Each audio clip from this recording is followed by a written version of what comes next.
Hello दोस्तों, नमस्कार। इस वीडियो में हम लोग जानेंगे आरटीआर वन फाइल कैसे किया जाता है। आरटीआर वन फाइल करने से पहले आपको कुछ बातें जानना जरूरी है। RTR one file mainly salary वाले लोग के लिए लाया गया है, जो बहुत ही आसान रिटर्न है, जो आप इजीली रिटर्न फाइल कर सकते हैं। ये मैंने एक तरह का एक शीट तैयार किया है, जिसे आप कंप्यूटेशन कहते हैं, कंप्यूटेशन ऑफ इनकम। इसमें आपको मेनली 3 4 5 हेड होते हैं, जो आप इसको देख के अपना वो फिल आउट कर सकते हैं। जैसे कि आपका जो मेन जो हेड हो गया, इनकम फ्रॉम सैलरी हो गया, income from business and profession हो गया, इनकम फ्रॉम हाउस प्रॉपर्टी हो गया, income from other sources. RTR one में जो मेनली डिटेल जाता है, इनकम फ्रॉम सैलरी जाता है, इनकम फ्रॉम हाउस प्रॉपर्टी में आपका एक हाउस रेंट पे दिया होना चाहिए। एक से ज़्यादा हाउस रेंट पे आप आरटीआर फाइल नहीं कर सकते हैं। आपका अगर दो घर से आपको रेंट आ रहा है तो आप इसमें दिखा नहीं सकते हैं। उसके लिए आपको आरटीआर टू फाइल करना होगा, और इसमें बिजनेस इनकम आप दिखा नहीं सकते हैं। तो इसके लिए फिर आपको आरटीआर फोर फाइल करना पड़ेगा। इसमें कैपिटल गेन आप नहीं दिखा सकते हैं। चलिए जानते हैं आरटीआर में कौन कौन सा हेड हम दिखा सकते हैं। तो आपका सैलरी इनकम हो गया।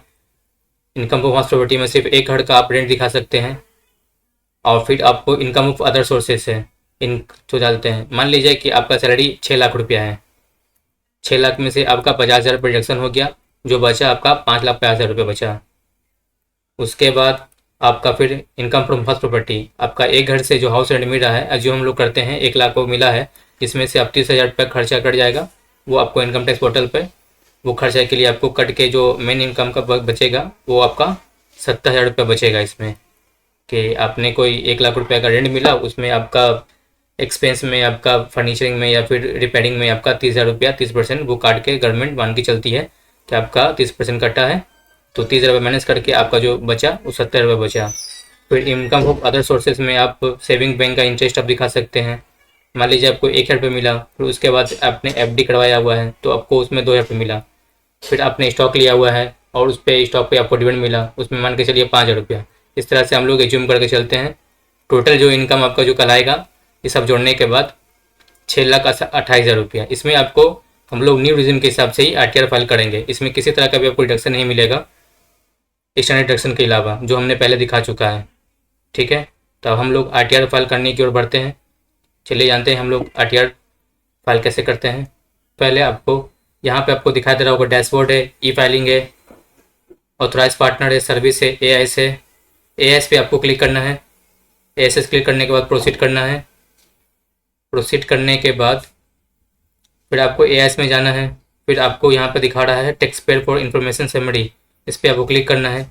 यहाँ पे आप देख सकते हैं जो भी आपका जो इनकम का इन्फॉर्मेशन होगा सब इसमें आपको दिखाई देगा। जैसे कि आप यहाँ पे देख सकते हैं इनकम फ्रॉम सेविंग बैंक, इसमें आपको इंटरेस्ट का यहाँ पोर्शन आपको दिखाई दे रहा है। अगर आप किसी कंपनी में काम करते हैं और आपका टीडीएस करता है, तो यहाँ पर आपको कौन कंपनी से कितना आपको सैलरी मिला वो यहाँ पे शो करेगा। और आपने स्टॉक अगर लिया हुआ है और उसका डिविडेंड आपको मिला है, तो वो भी आपको ऑटोमेटिक यहाँ पे शो करेगा। और आपका एफडी का इंटरेस्ट भी यहाँ पे आपको शो करेगा। ये डिटेल देखने के बाद ही आप इसको नोट कर लें। जो मैंने एक्सेल से तैयार किया है वो मैं डिस्क्रिप्शन बॉक्स में डाल दूंगा, आप इजीली उसमें फिल करके फिर उसके में जो भी डाटा आप डालेंगे वही सेम डाटा आप इनकम टैक्स में डाल देंगे। ठीक है, तो एआईएस में तो ये सिर्फ दिख रहा है इंटरेस्ट ऑफ सेविंग बैंक। अब हम लोग मैनुअली सैलरी अपना अकाउंट डाल देंगे। हमारे केस में क्या है कि टीडीएस नहीं करता है, तो वो हम लोग कंपनी से जुड़े हुए नहीं है, हम लोग इंडिविजुअल काम करते हैं। एक बार एग्जांपल के तौर पे हम लोग यहाँ पे सैलरी का अमाउंट यहाँ पे डाल देते हैं। तो हम लोगों ने एआईएस से देख लिया है। अब हम लोग फिर बैक हो जाते हैं। एआईएस चेक करने के बाद एक डिटेल और है जो हम लोग को चेक करना पड़ेगा, आइए जानते हैं। ई फाइल पे आपको जाना है। ई फाइल में जाने के बाद इनकम टैक्स रिटर्न पे जाना है। फॉर्म व्यू फॉर्म 26 इसको क्लिक करना है। क्लिक करने के बाद फिर कंफर्म करना है। कंफर्म करने के बाद आईडी पे क्लिक करना है, प्रोसीड करना है। प्रोसीड करने के बाद यहाँ पे आप देख सकते हैं view tax credit from 26 annual tax statement, इस पर आपको क्लिक करना है। क्लिक करने के बाद यहाँ पर असेसमेंट चूज करना है 24-25, फाइनेंशियल हो गया आपका 23-24। फिर आपको यहाँ पर एस्टीमेट चूज करना है। व्यू डाउनलोड पे जाना है। व्यू डाउनलोड पे एक्सपोर्ट एच पीडीएफ करना है। यहाँ से आपको एक पीडीएफ डाउनलोड होने के बाद इसको आपको ओपन करना है। अगर किसी आप कंपनी में आप काम कर रहे हैं तो यहाँ पर उसका टैन नंबर दिखाई देगा और कितना आपके सैलरी पर टीडीएस कटा वो इसका डिटेल होगा इसमें। उसके बाद कोई अगर एफडी होगा तो वो आपको नीचे में शो करेगा। ठीक है, यहाँ पर आपको शो करेगा इस तरफ से में। और आपका कोई सेविंग होगा तो भी यहाँ पे आपको शो करेगा, या आपका कोई चालान टैक्स जमा है तो आपको यहाँ पर भी वो शो करेगा। तो आप इसको भी एक मिला लीजिए। ठीक है, मिलान करने के बाद ही अपना AIS-26 शेयर चेक करने के बाद आपको कंपनी से फॉर्म 16 मिला होगा। ये तीनों मिलान करके आप RTR बनी RTR कोई भी RTR फाइल अप कर सकते हैं। फॉर्म 16 आपका RTR 1 के केस में अगर चलिए हम लोग फाइल नाउ पे जाते हैं।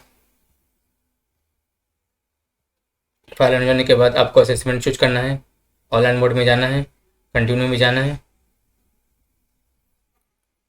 रिज्यूम फाइलिंग तभी शो करता है अब RTR बीच में छोड़ देते हैं और डेटा सेव कर रह जाता है, तो आपको रिज्यूम फाइलिंग करके फिर वहाँ पे आप पहुँच सकते हैं। हम लोग फेस RTR फाइल करेंगे तो हम लोग स्टार्ट न्यू फाइलिंग पे जाएंगे, फिर डिवोर्स चूज कर लेंगे, कंटिन्यू पे जाएंगे। कंटिन्यू जाने के बाद हम लोग RTR 1 चूज कर लेंगे। RTR 1 चूज करने के बाद प्रोसीड विद RTR करेंगे। लेट गेट स्टार्टेड में जाएंगे। Taxable income more than basic limit, अगर 2.5 लाख से ऊपर है तो उसको टिक आउट कर लेंगे। फिर कंटिन्यू मोड में जाएंगे।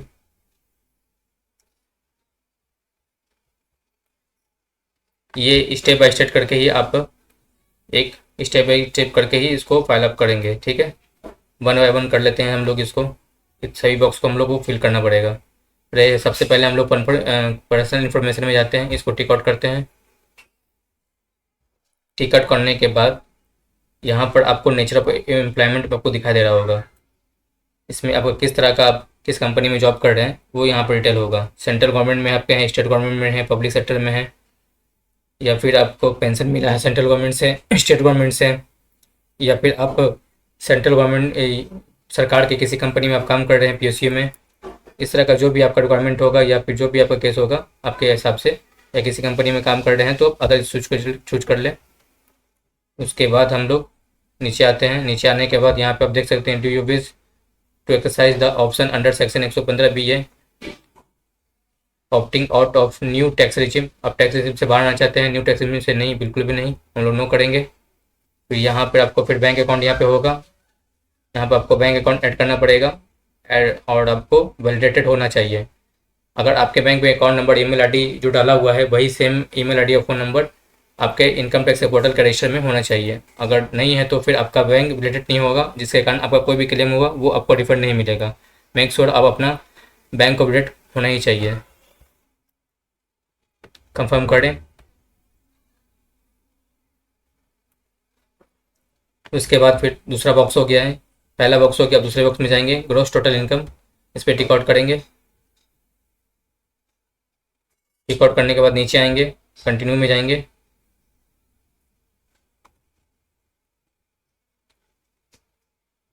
कंटिन्यू में जाने के बाद यहाँ पर आपको एक ऑप्शन है, इसको एडिट करना है।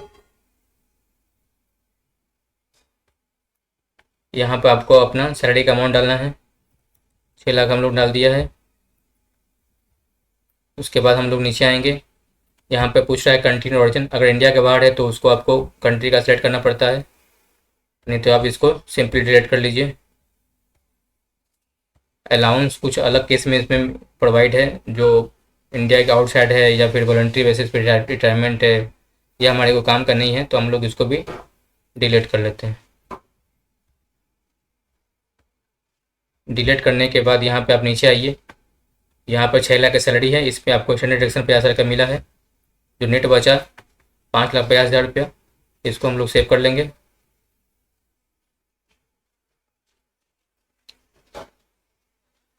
सेव करने के बाद हम लोग यहाँ पर आपको दिखाई दे रहा होगा इनकम फ्रॉम हाउस प्रॉपर्टी। अगर आपका, मैंने पहले ही बताया था, अगर कोई सिंगल एक आपका होम है जो आपने रेंट पे दिया हुआ है, अगर उससे कोई इनकम हुआ है तो आप यहाँ पे उसका डिटेल डालिएगा, अदरवाइज नहीं डालिएगा। उसके बाद यहाँ पे आपको इनकम फ्रॉम अदर सोर्सेज, यहाँ पे आपको सेविंग बैंक से जो भी आपको इंटरेस्ट मिला है यहाँ पे आपको डालना पड़ेगा।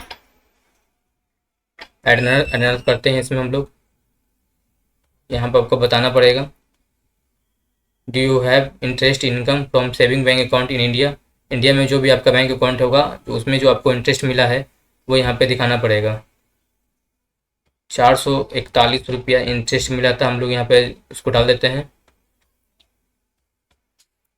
यहाँ पे आपको एफडी का जो भी इंटरेस्ट होगा या पोस्ट ऑफिस से जो इंटरेस्ट आपको मिला होगा यहाँ पर ऑटोमेटिक कभी कभी शो करता है, नहीं तो आपको वहाँ पे चेक करके मैनुअली यहाँ पे डालना पड़ेगा।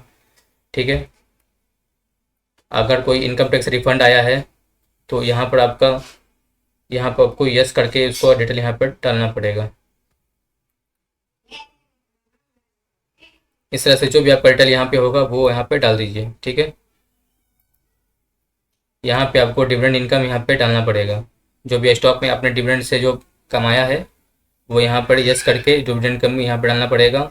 एनी अदर कोई और अलग इनकम होगा वो यहाँ पे आप डाल दीजिए। अब हम लोग इसको कंटिन्यू करते हैं।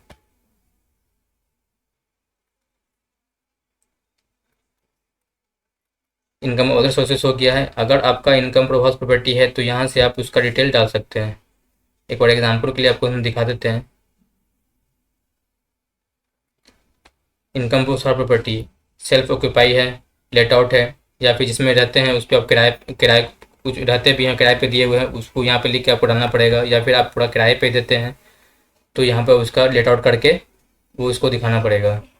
तो मान लीजिए हम लोग ने एक घर को किराए पे दिया हुआ है, उसका यहाँ पर हम लोग डिटेल डालते हैं 1 लाख रुपया। यहाँ पे 30,000 रुपया आपको घटा के 70,000 रुपया आ गया है। ठीक है, यहाँ पर ऐड करते हैं। ऐड करने के बाद हम लोग नीचे आते हैं। नीचे आने के बाद जो हमारा ग्रॉस टोटल इनकम हो गया 6,20,441 रुपया। ठीक है, 7 लाख से नीचे पे आपको जीरो जीरो टैक्स है, आपको टैक्स भी पे नहीं करना पड़ेगा।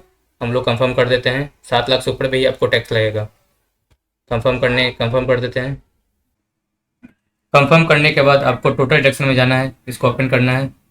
ओपन करने के बाद हम लोग न्यू रिज्यूम में आरटीआर अपना फाइल कर रहे हैं, जिसके वजह से आपको किसी भी तरह का डिडक्शन इसमें नहीं मिलेगा। अगर कोई आपका एनपीएस आपका नेशनल पेंशन स्कीम में आपका पैसा आपका है तो आप 50,000 से नीचे तक का आप यहाँ पर यस करके अब उतने का वहाँ अमाउंट अपना दिखा सकते हैं। अगर एनपीएस में आपका पैसा नहीं है तो आप इसको सीधा नो कर देंगे, फिर कंटिन्यू कर देंगे।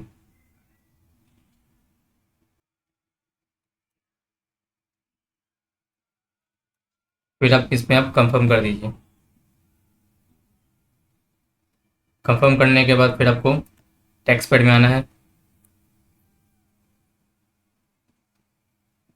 टैक्स पेड में आने के बाद जो भी जिस भी कंपनी में आप काम कर रहे हैं यहाँ पे आपको कितना आपको सैलरी मिला है, कितना पर डीएस कटा है, यहाँ पे आपको यहाँ पर शो करेगा। यहाँ पर आपका अदर देन सैलरी शो करेगा। अगर किसी सैलरी के अलावा कोई अदर इनकम होगा तो वहाँ पर आपका कोई डिडक्शन कटा तो यहाँ पर आपको शो करेगा। उसके बाद कोई इसी तरह का आपने टैक्स एडवांस टैक्स जमा किया तो आपको यहाँ पर शो करेगा। आप इसको चेक करके सीधा कंफर्म कर दीजिए। कंफर्म करने के बाद आपको टोटल टैक्स लायबिलिटी में जाना है। आप यहाँ पे देख लीजिए ग्रॉस टोटल इनकम आपका 6,20,441 रुपया, राउंड अप में हो गया 6,20,440 रुपया।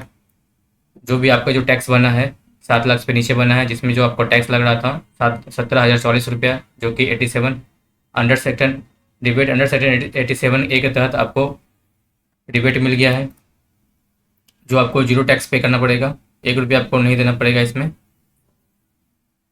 हम लोग नीचे आते हैं, कंफर्म करते हैं। कंफर्म करने के बाद फिर हम लोग प्रोसीड करते हैं। प्रोसीड करने के बाद फिर हम लोग नीचे आते हैं, फिर आप लोग प्रीव्यू में जाते हैं। प्रीव्यू में जाने के बाद यहाँ पे आपको टिक आउट करना है। टिक आउट करने के बाद आपको प्रीव्यू प्रोसीड टू प्रीव्यू में जाना है। फिर प्रोसीड टू प्रीव्यू में जाने के बाद एक बार सब कुछ आप बढ़िया से इसको चेक कर लीजिए, सब कुछ अच्छे से मिला लीजिए। जो जो आपने फिल किया वो सही है कि नहीं। फिल करने के बाद आप नीचे बैक आइए, नीचे आइए। नीचे आने के बाद आपको यहाँ पे प्रोसीड टू वैलिडेशन का ऑप्शन आएगा, इस पर वो क्लिक करना है। देखिए यहाँ पर वैलिडेशन सक्सेसफुल आ रहा है। प्रोसीड टू वेरिफिकेशन कर दीजिए।